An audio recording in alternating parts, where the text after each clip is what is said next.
말씀은 사도행전 13장 1절에서 3절까지 말씀입니다.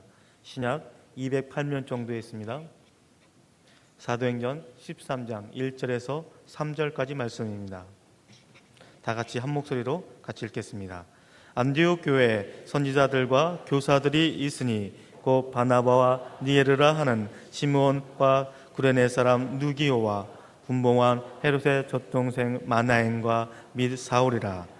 주를 섬겨 금식할 때에 성령이 이르시되 내가 불러 시키는 일을 위하여 바나바와 사울을 따로 세우라 하시니 이에 금식하며 기도하고 두 사람에게 안수하여 보내니라.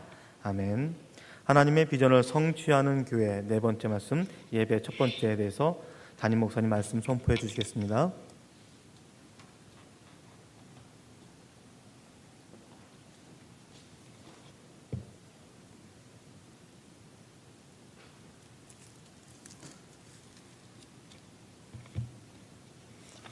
우리 옆에 있는 분들 한번 보시고 인사하십시다. 예배하는 모습이 너무나 아름다워 존경합니다. 하나님 보시기에 예배하는 모습 참 기뻐하실 줄 믿습니다.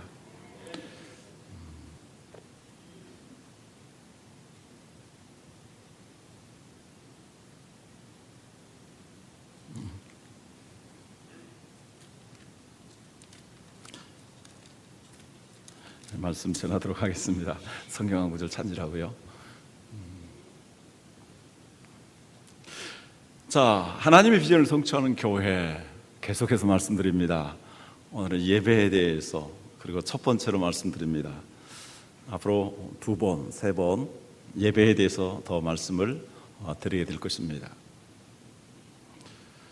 오늘 2절 말씀에 안디옥 교회 지도자들이 주를 섬겨 금식할 때에 라고 기록하고 있습니다. 여기 주님을 섬긴다라고 말씀했습니다. 그것은 하나님을 예배한다라는 뜻입니다. 여기 섬긴다라는 말이 영어로 서비스라는 말인데요. 이 서비스라는 말을 또 예배라고도 합니다. 그러므로 안디옥 교회 성도들이 주님을 섬겼다라는 것은 주님을 위해서 무슨 일을 했다 그런 의미가 아니라 정말 주님을 진심으로 예배하는 삶을 살았다. 어느 정도로 진실되게 주님을 예배하려고 했는가? 금식하면서까지 주님을 예배하는 삶을 살려고 했다라고 말씀합니다. 금식, 인간에게 가장 기본적인 필요와 욕구이죠. 근데 그것까지도 제한하면서 하나님을 예배하는데 온 마음과 영을 집중해서 이렇게 삶을 드리려고 한 것입니다. 정말 예배가 우리 가장 인간의 기본적인 욕구를 제한하면서까지 이렇게 해야 할 만한 가치가 있고 의미가 있는 것일까요? 물론 폭염 더위이지만 지금 제일 많이 사람들이 간 데가 저 산의 계곡들과 또 해수욕장입니다. 정말 이 좋은 황금의 휴가철에 이렇게 계곡으로 갈 수도 있고 또 해수욕장에 가서 또 해외까지 가서 여행도 할 수 있는데 일주일 이 첫날 정말 우리에게 소중한 시간을 이렇게 마음을 다하여 뜻을 다하여 힘을 다하여서 하나님을 예배할 만한 가치가 진정으로 있는 것인가? 그렇게 예배하도록 이렇게 강조해야 될 필요가 있는 것일까?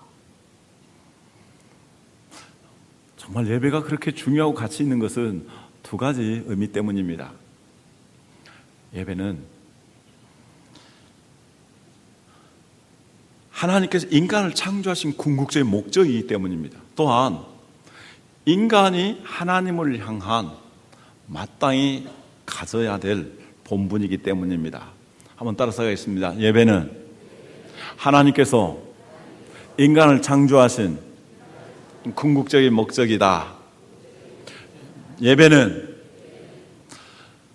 하나님을 향한 사람의 본분이다. 예. 그렇기 때문에 우리는 이 예배를 소중히 여겨야 하는 것입니다. 하나님께서 지으신 모든 피조물들 가운데 하나님을 예배할 수 있도록 만드신 것은 사람밖에 없습니다. 하나님께서 사람을 만드셨는데 놀랍게도 식물이나 동물과 똑같이 만드셨습니다. 그 재료가.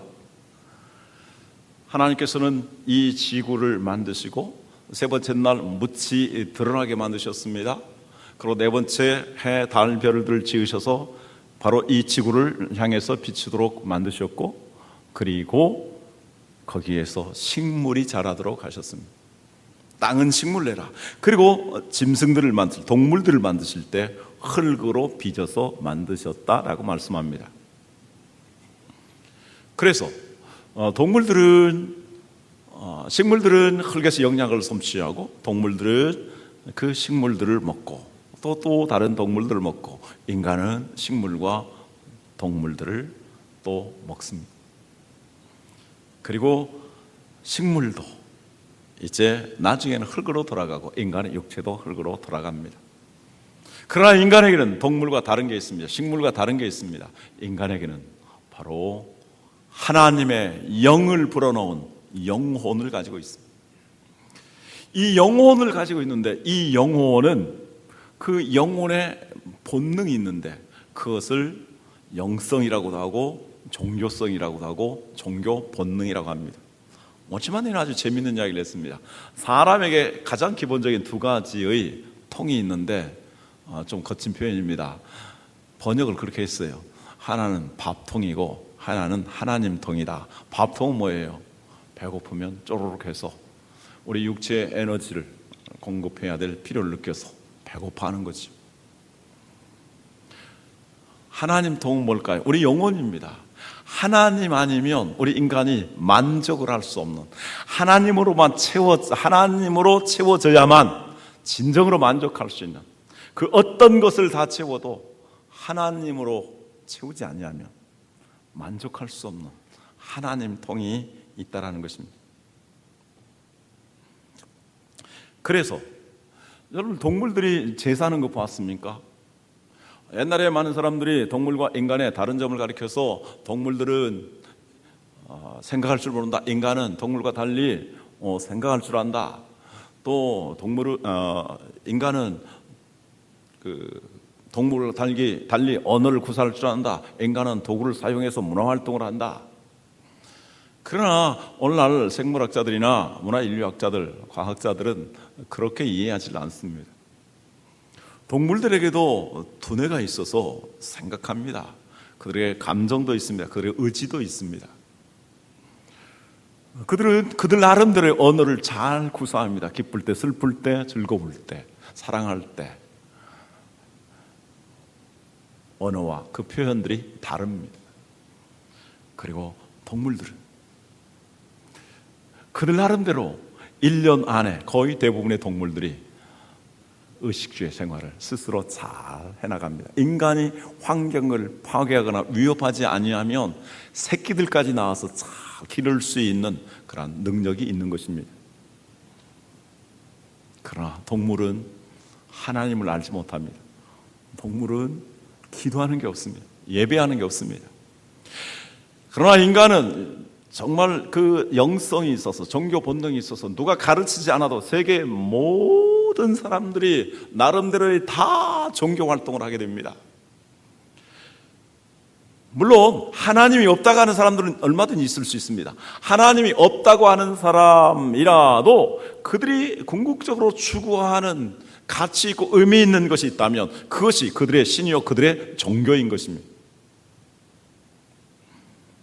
자, 성경은 우리 인간의 영성에 대해서 이렇게 말하고 있습니다. 시편 42편 1절 2절 하나님이여 사슴이 시냇물을 찾기에 갈급한 같이 내 영혼이 주를 찾기에 갈급하나이다. 내 영혼이 하나님 곧 생존하시는 하나님을 갈망하나니. 내 영혼이 하나님을 찾는다.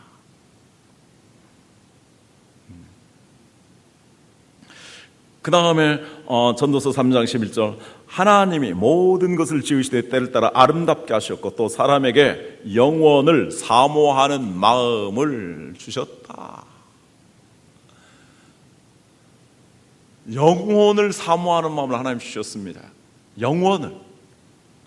그래서 인간은 누구나 다 하나님, 그런 이야기도 있지 않습니까? 그럼 불교에 다니는 사람들도 위급하면 막 아이고 하나님 그런다고 하지 않습니까? 예수님 안 믿는 사람 아이고 하나님 이렇게 말합니다.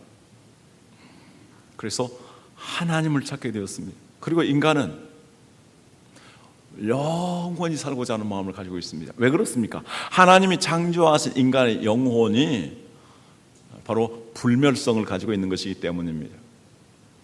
세계에 정말 의미 있는 철학과 종교들도 다 인간의 영혼의 불멸성을 말합니다. 가장 먼저 있던 히랍의 철학, 인간의 진정한 가치는 형이상학적인 스피릿, 히랍어로 푸뉴마, 영이라고 할 수 있습니다. 그것을 또 일반적으로 정신이라고도 번역합니다.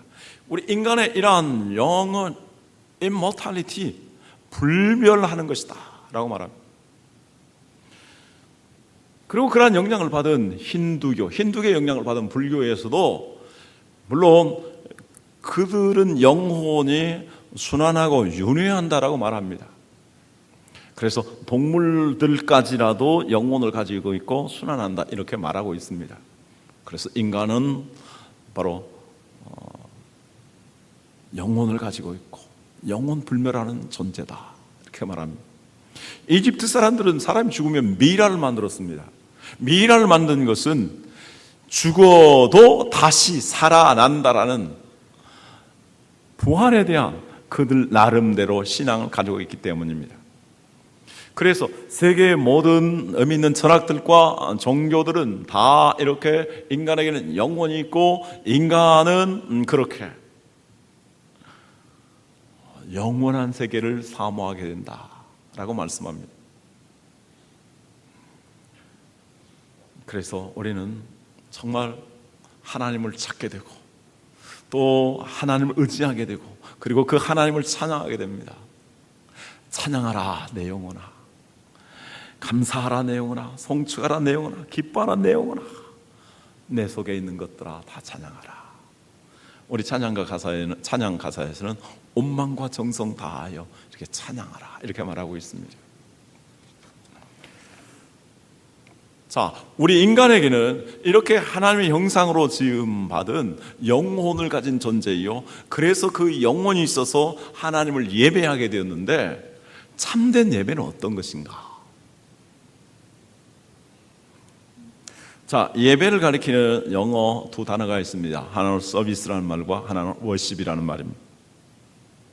이 서비스라는 말은 하나님에 대한 인간이 갖춰야 될 태도를 가리키고요, 그리고 워십이라는 말은 하나님을 향한 인간의 목적을 가리킵니다. 자, 그래서 이 두 가지를 가지고 한번 말씀을 생각하도록 하겠습니다. 먼저 서비스입니다. 서비스는 하나님에 대한 우리 인간의 태도를 가리킵니다. 자, 하나님께서 사람을 지으실 때 하나님의 형상으로 지으셨다고 말씀합니다. 하나님의 형상으로 지으셨다는 것은 그 하나님의 영을 부음받고 또 하나님이 가지고 계신 창조적인 그런 능력을 부여받았다는 것을 의미합니다. 여러분, 하나님께서 창조하신 인간은 원래 얼마나 대단한 존재였습니까? 하나님이 지으신 모든 피조물들 가운데서 가장 능력 있고 가장 영광스러운 존재였습니다. 창세기 1장 28절부터 창세기 1장 28절 말씀을 봅니다. 하나님이 그들에게 복을 주시며 하나님이 그들에게 이르시되 생육하고 번성하여 땅에 충만하라, 땅을 정복하라, 바다의 물고기와 하늘의 새와 땅에 움직이는 모든 생물을 다스리라 하시니라. 하나님이 사람을 하나님의 형상과 모양으로 지으셨습니다. 그래서 이 모든 것을 다스릴 수 있는, 하나님을 대신해서 다스리고 관리할 수 있는 이런 탁월한 존재로 만드신 것입니다. 저는 이 시편 18편을 너무 좋아하는데요, 오늘 참 은혜스럽게도 성가대 찬양이 시편 8편을 이렇게 노래했습니다. 3절부터 우리 8절까지 같이 읽도록 하겠습니다. 같이 읽습니다. 주의 손가락으로 만드신 주의 하늘과 주께서 베풀어 두신 달과 별들을 내가 보오니 사람이 무엇이기에 주께서 그를 생각하시며 인자가 무엇이기에 주께서 그를 돌보시나이까. 그를 하나님보다 조금 못하게 하시고 영화와 존귀로 관을 씌우셨나이다. 주의 손으로 만드신 것을 다스리게 하시고 만물을 그의 발 아래에 두셨으니 곧 모든 소와 양과 들짐승이며 공중의 새와 바다의 물고기와 바닷길에 다니는 것이니이다. 이 노래는 하나님에 대한 찬양이면서 실제적으로는 우리 인간에 대한 찬가입니다. 1절에 이렇게 되어 있습니다. 그리고 마지막 9절에 이렇게 되어 있습니다. 여호와 우리 주여, 주의 이름이 온 땅에 어찌 그리 아름다운지요. 이 온 땅은 지구를 가리킵니다. 지구 전체가 너무너무 아름다운 주님의 능력, 주님의 솜씨가 가득 차 있다, 이렇게 말씀하고 있습니다. 여러분, 지구가 얼마나 아름답습니까? 자, 이 우주는 아주 광대합니다. 주의 하늘과 그랬습니다. 이 하늘, 우주, 이 유니버스입니다. 하나님께서 이 하늘을, 우주를 만드셨습니다. 그리고 그 우주 안에 해와 달과 별들을 주셨습니다. 왜 하나님께서 해와 달과 별들을 만드셨을까요? 창세기 1장은 이렇게 말하고 있습니다. 지구를 위하여 땅에 비추라 라고 말씀해요. 지구를 위해서 만들었습니다. 이 어마어마한 우주의 공간이 있고 해와 달과 그리고 무수한 별들이 있는데 이 모든 것들은 지구를 위해서 시간과 계절과 징조와 그 연한을 알려주기 위해서 하나님이 이렇게 우리에게 만들어 주신 것입니다. 정말로 광대하면서도 정밀하게 움직입니다. 그런데 그것보다도 더 중요한 것, 더 실제적으로 가치 있는 것이 뭐냐? 바로 지구라고 말합니다. 그래서 지구가 얼마나 아름다운가. 그런데 그 지구 가운데 뭐가 있습니까? 이 지구 가운데 만물이 있다라고 말씀합니다. 그리고 소와 양과 들짐승들이 있고 공중의 새와 바다의 물고기와 바닷길에 다니는 것들이 있다라고 말씀합니다. 그러나 이 모든 것들 위에 뛰어난 하나님의 가장 걸작품 위대한 피조물이 뭐냐? 사람이라고 말씀합니다. 사람이 무엇이기에 저를 생각하시고 인자가 무엇이기에 저를 돌보시나이까? 인간 하나님이 지으셨는데 사람 하나님보다 조금 못하게 지으셨다라고 말씀합니다. 하나님은 전능하지만 우리는 전능하지는 못합니다. 그러나 탁월한 능력을 가지고 있습니다. 하나님은 전지하십니다. 하나님은 전지하시지만 우리는 전지하지는 못합니다. 그러나 이 피조물들을 관리하고 다스릴 수 있는, 또 과학을 연구하고 발전시킬 수 있는 이 우주를 이렇게 바로 개발해 나갈 수 있는 놀라운 능력을 가지고 있습니다. 그래서 인간이 하나님이 지으신 피조물 가운데 가장 위대한 피조물이라고 이렇게 말씀하고 있습니다. 그러나 인간이 이렇게 아무리 대단하고 아무리 위대하다 할지라도 생명을 조작하기도 하고 저 우주를 여행하기도 하는 그러한 능력을 가지고 있다 할지라도 인간은 인간의 한계를 알아야 되고 하나님 앞에서 인간이 어떠한 존재인지 인간의 본분을 알아야 되는 것입니다. 하나님 어떤 분이십니까? 이 우주에 대해서 말씀하면서 이 우주를 주의 손가락으로 만드셨다라고 말씀합니다. 물론 이것은 비유적인 표현입니다. 하나님 말씀 한마디로써 사실 손가락 하나 되지 않냐고 하나님 뭐 손이 있는 것은 아닙니다만 말씀 한마디로써 하나님께서 이 우주를 만드셨습니다. 아무리 과학이 발달하고 과학자들이 대단하다 할지라도 이 우주의 신비를 알지 못합니다. 우주의 끝이 얼마이며 우주의 기원이 무엇이며 생명체와 에너지와 인간의 기원이 무엇인지 인간은 알지 못합니다. 그러한 인간이 하나님 앞에서 어떤 태도를 가져야 되느냐? 그 위대하신 하나님 앞에 자기 자신이 피조물이라는 태도를 가져야 되는 것입니다. 인간이라는 말이, 사람이라는 말이 히브리어로 아담이라고 합니다. 그리고 우리는 아담입니다. 그런데 이 아담이라는 말이 어디서 왔느냐면 아다마라는 말에서 왔는데, 이 아다마라는 말은 붓다라는 말입니다. 그리고 이 붓다라는 말은 흙을 가리킵니다. 인간이 제 아무리 위대하다 할지라도 인간은 흙으로 돌아갈 수밖에 없는 존재입니다. 흙에서 나온 식물, 또 그 식물을 먹고 자란 동물, 그것을 먹고 또 먹지만 인간은 죽으며 인간의 영혼을 하나님이 걷어 가시면 흙으로 돌아갈 수밖에 없습니다. 아무리 사람들의 그 과학자들의 의식을 그렇게 주장했던 스티븐 호킹 같은 사람도 거의 시력이 보이지 않습니다. 감각이 움직이지 않습니다. 하나님 부르시면 갈 수밖에 없는 연약한 존재입니다. 그래서 인간은 흙으로 돌아가는 존재입니다. 오늘 시편 146편 읽지 않았습니까? 도울 힘이 없는 인간을 의지하지 말라. 그의 생명의 가치는 호흡에 있다.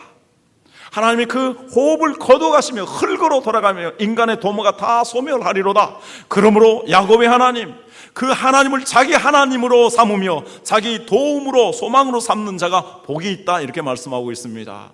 우리는 이 위대하신 하나님을 믿습니다. 이 우주를 창조하신 하나님, 지구를 창조하신 하나님, 지구를 관리하고 다스리게 하신 하나님, 우리 인간을 가장 위대하게 만드신 이 하나님을 믿는 것이고, 그 하나님 앞에서는 우리가 겸손해야 합니다. 그 겸손한 것이 뭡니까? 하나님 앞에 서비스하는 태도를 갖는 것입니다. 여기 서비스라는 말은 종이 주인을 섬기는 것을 가리킵니다. 주인 앞에서 종은 완전히 섬겨야 합니다. 서브해야 합니다.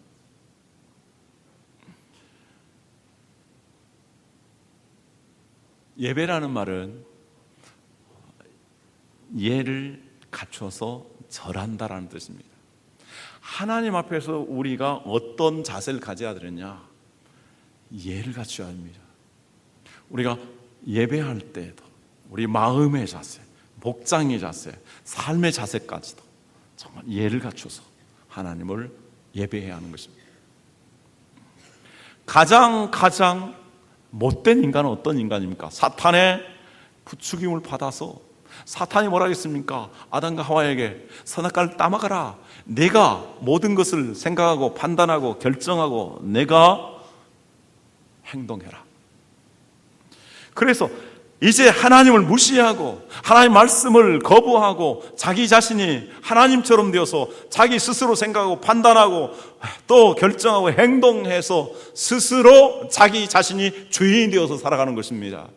그것은 하나님 앞에서 가장 교만한 인간의 모습입니다. 하나님은 이렇게 말씀하십니다. 교만한 자를 물리치시고 겸손한 자에게 은혜를 베푸시니라. 그러므로 우리는 하나님 앞에 겸손해야 합니다. 교만은 패망의 선봉이요, 겸손은 존귀의 앞잡이다, 이렇게 말씀하고 있습니다. 하나님께서 인간을 정말 존귀하게 지으셨지만, 이렇게 위대하게 지으셨지만 그 하나님을 무시하고 인간 스스로 높이며 인간 스스로 영광을 받으며 인간 스스로 교만하게 되었을 때 그런 인간을 하나님은 어떻게 보실까요? 시편 49편 12절에 이렇게 말씀합니다. 사람은 존귀하나 장구하지 못하며 멸망하는 짐승 같도다. 하나님 인간을 존귀하게 지으셨지만 영생할 수 없게 된 것은 하나님을 무시하고 사는 짐승과 같은 존재가 되었기 때문이다. 하나님 왜 소돔과 고모라를 다 녹이셨습니까? 노아 시대에 왜 하나님께서 사람들을 그렇게 다 멸하셨습니까? 하나님 앞에서 정말 겸손한 태도를 가지지 못하고 하나님이 창조하신 목적을 따라서 살지 아니하였기 때문입니다. 두 번째, 워십에 대해 생각합니다. 워십은 하나님을 향한 우리 인생의 목적을 가리킨다고 했습니다. 워십이라는 말은 가치를 돌린다라는 뜻입니다. 하나님께서 인간을 만드신 가장 중요한 뜻이 무엇일까요? 그것은 땅의 생물들과 바다의 물고기와 땅에 움직이는 모든 생물을 다스리며 그 하나님께서 이 모든 것들을 다스리게 하셨다라는 사명감을 가지고 그 하나님 말씀에 순종하면서 이제 하나님께 감사하고 하나님 안에서 복되고 풍성하고 행복한 삶을 살아가는 것입니다. 인간이 하나님 말씀에 겸손하게 순종하고 하나님을 기쁘시게 할 때 하나님은 그 인간을 창조하신 목적을 통해서 영광을 받으십니다. 창세기 1장 28절에서 31절까지 다시 한번 28절 읽고요 31절까지 같이 읽도록 하겠습니다. 같이 읽습니다. 하나님이 그들에게 복을 주시며 하나님이 그들에게 이르시되 생육하고 번성하여 땅에 충만하라. 땅을 정복하라. 바다의 물고기와 하늘의 새와 땅에 움직이는 모든 생물을 다스리라 하시니라. 하나님이 이르시되 내가 온 지면에 씨 맺는 모든 채소와 씨 가진 모든 열매 맺는 나무를 너에게 주노니 너희의 먹을거리가 되리라. 또 땅의 모든 짐승과 하늘의 모든 새와 생명이 있어 땅에 기는 모든 것에게는 내가 모든 풀을 먹을거리로 주노라 하시니 그대로 되니라. 하나님이 지으신 그 모든 것을 보시니 보시기에 심히 좋았더라. 저녁이 되고 아침이 되니 이는 6째 날이니라. 자, 하나님께서 우리를 얼마나 사랑하시고 축복하셨습니까? 하나님이 우주를 만드셨는데 우주 가운데 지구를 만드셨습니다. 이 우주도 지구를 위해서 존재합니다. 그리고 그 지구에 하나님을 대신하는 주인공으로서 지구의 모든 것들을 관리하고 다스리는 책임자로서 인간을 만들어 두셨습니다. 그러나 하나님께서 홀로 두시지 아니하고 아담에게 하와를 주셨습니다. 그래서 이는 내 뼈 중에 뼈, 내 살 중에 살이라. 이렇게 부부가 되어서 행복하게 살고 자녀를 낳게 되고 가족을 이루게 되고 인류를 번성하게 되었습니다. 하나님께서는 우리 인간으로 하여금 모든 것들을 종이 되지 아니하고 관리하며 다스리도록 그렇게 만드셨습니다. 그리고 대신 하나님께서 그 모든 것들로부터 혜택을 받도록 만드셨습니다.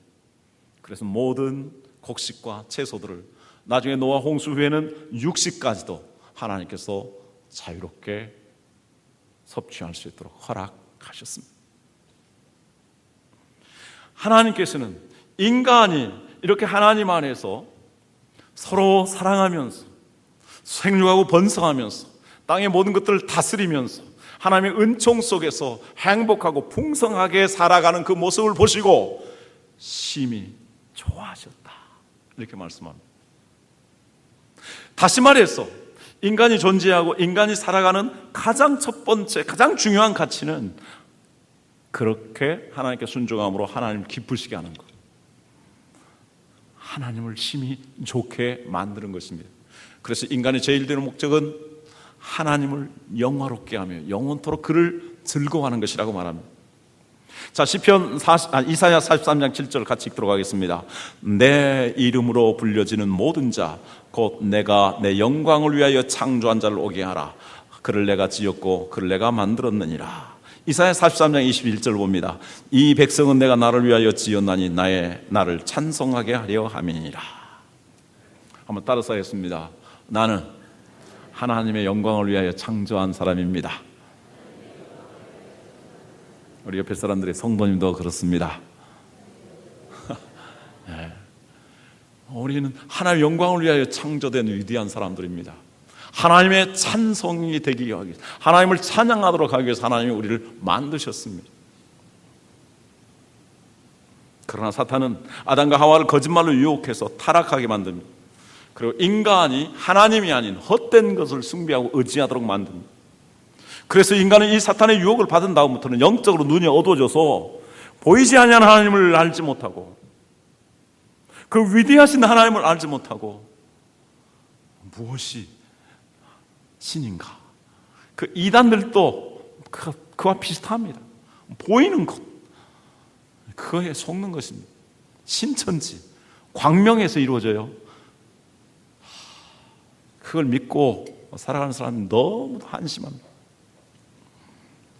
이만희 그분이 보혜사 성령님, 죽어도 또 무슨 이야기를 할지 모릅니다.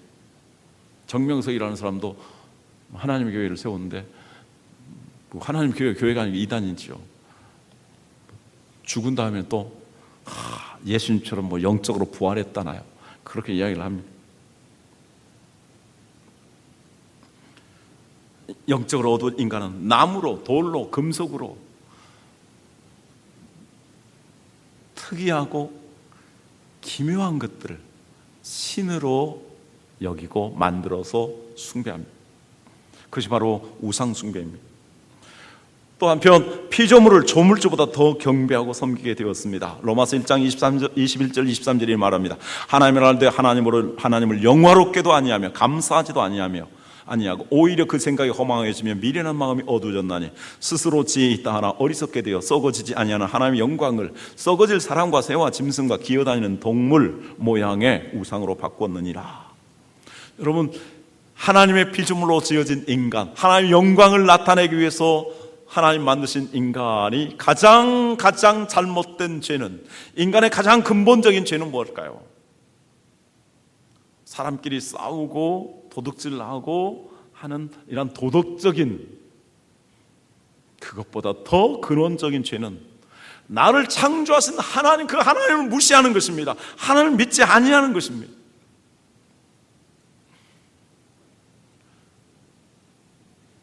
그리고 그 하나님을 알만한데도 알만한 지각도 있고 알만한 이성도 있고, 하나님은 자연을 통해서, 역사를 통해서, 양심을 통해서, 이성을 통해서 하나님을 알만하게 하셨는데 그 하나님께 감사할 줄도 모르고 그 하나님의 혜택을 받았는데도 하나님을 영화롭게 하지 아니하는, 그것이 인간의 가장 근원적인 죄악입니다. 그것은 마치 부모님을 통해서 태어났는데 그 부모님을 인정하지 아니하고 부모님을 거역하고 부모님에게 불효막측한 일을 행하는 자식과 같습니다. 인간이 하나님께 가치를 돌리지 아니하면, 즉 하나님께 감사하지 아니하고 하나님께 영광 돌리지 아니하면 어떻게 될까요? 헛된 것을 추구하며 헛된 것을 신처럼 의지하고 헛된 것에 가치를 돌립니다. 인간은 영적인 존재이므로 참되신 하나님을 믿지 아니하면 그 대용물을 의지하게 되어 있습니다. 그것이 바로 우상입니다. 그래서 성경이 뭐라고 말합니까? 썩어질 사람과 새와 짐승과 기어다니는 동물 모양을 신이라고 만들어 놓고 그것을 거기에 치성을 드리는 것입니다. 요즘 새벽 기도회에 출애굽기에서 하나님께서 모세를 통해서 이스라엘 백성들을 애굽에서 구출하는 내용 10가지의 재앙을 요즘 상고를 하고 있습니다. 하나님의 사람 모세가 태양신의 아들이라고 일컬어지는 파라오 앞에서 강력하게 요청합니다. 뭘 요청합니까? 내 백성을 보내십시오. 내 백성이 하나님을 섬겨야 되겠습니다. 이 하나님을 섬겨야 되겠다는 말이 이 출애굽기 거기에서 10번도 더 나옵니다. 섬긴다는 말은 하나님을 예배한다는 말씀입니다. 우리 백성들이 하나님을 예배할 수 있도록 우리 이스라엘 백성들을 해방시켜 주시오라고 말합니다. 그러나 파라오는 완강하게 완악하게 거부합니다. 그래서 하나님께서 재앙을 내립니다. 10가지의 재앙을 내립니다. 이 10가지의 재앙은 한결같이 그들이 숭배하는 신에 대한 재앙입니다. 그들이 첫 번째 숭배하는 것은 나일 강이었습니다. 나일 강, 약 6,000km 흐르는 어마어마한 그 나일 강의 젖줄의 물을 받아서 정말 이집트 평원이 기름진 평원이 된 것입니다. 그래서 생명의 강, 강을 신처럼 숭배했습니다. 마치 인디아의 그 겐지스 강, 그 신성시하는 것처럼 신성시한 것입니다.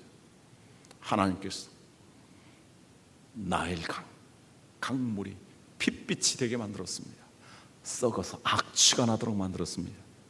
그 물길이 닿는 곳마다 그 핏빛 물이 되었고 썩게 되었습니다. 나일 강이 신이 아니라는 것을 하나님 보여주시고, 하나님만이 참되신, 여호와 하나님만이 참되신 분이라는 것을 보여주신 것입니다. 그 다음에 그들이 숭배한 것은 무엇입니까? 개구리입니다.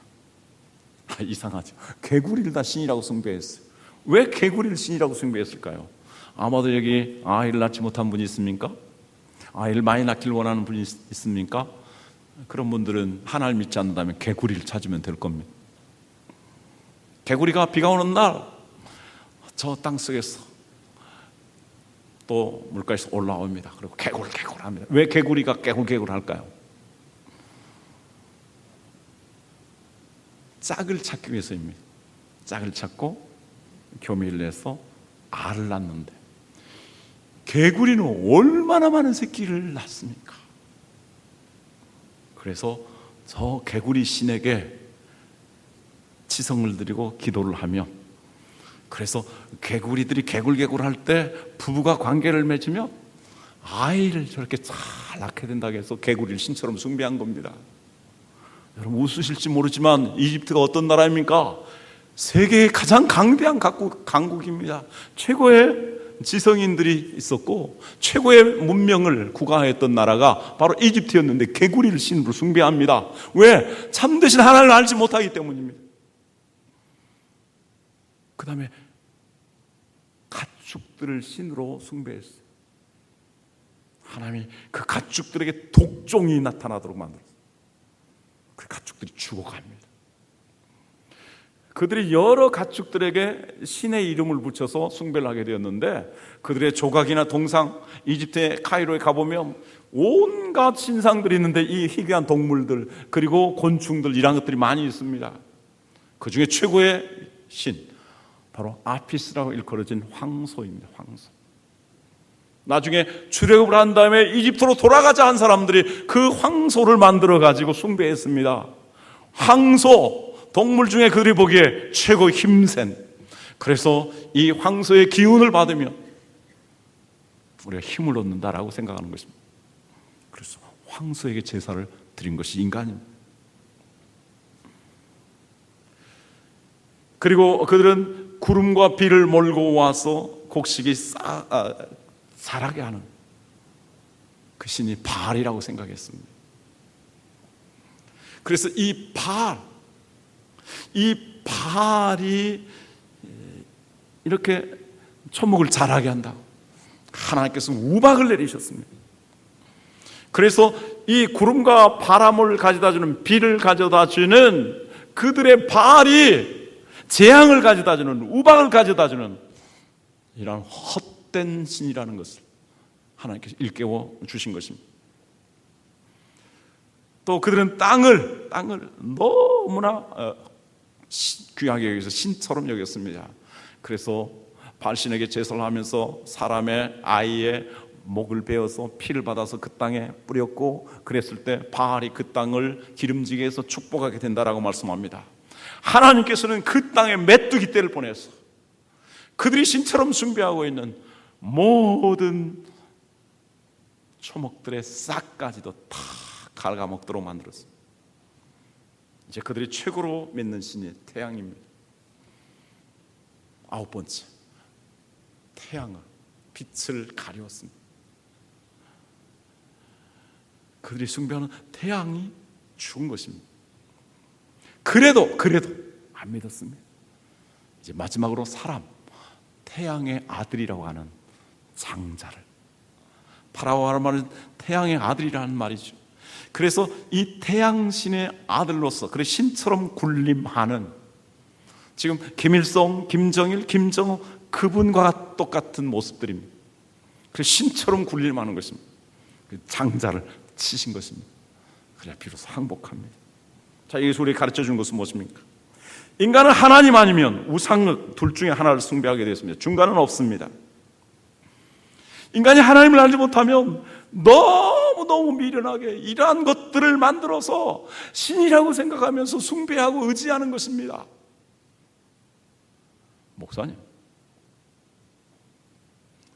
요즘 그런 미신을 숭배하는 사람이 어디 있습니까? 근데 그저께 라디오 들으니까요, 금년 4월, 음력 4월에 결혼식을 많이 안 했다고 그러더라고요. 제가 젊었더라면 그때 결혼식을 할 텐데요, 예식장에 쌀 텐데요. 어떤 사람은 그랬대요. 윤달 들었을 때에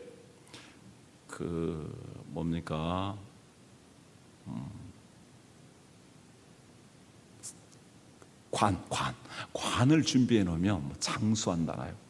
그래서 어떤 아들이, 아버지, 어머니, 연달 들어서 관을 준비하면은 장수하신다 해서 관을 준비해 놨어.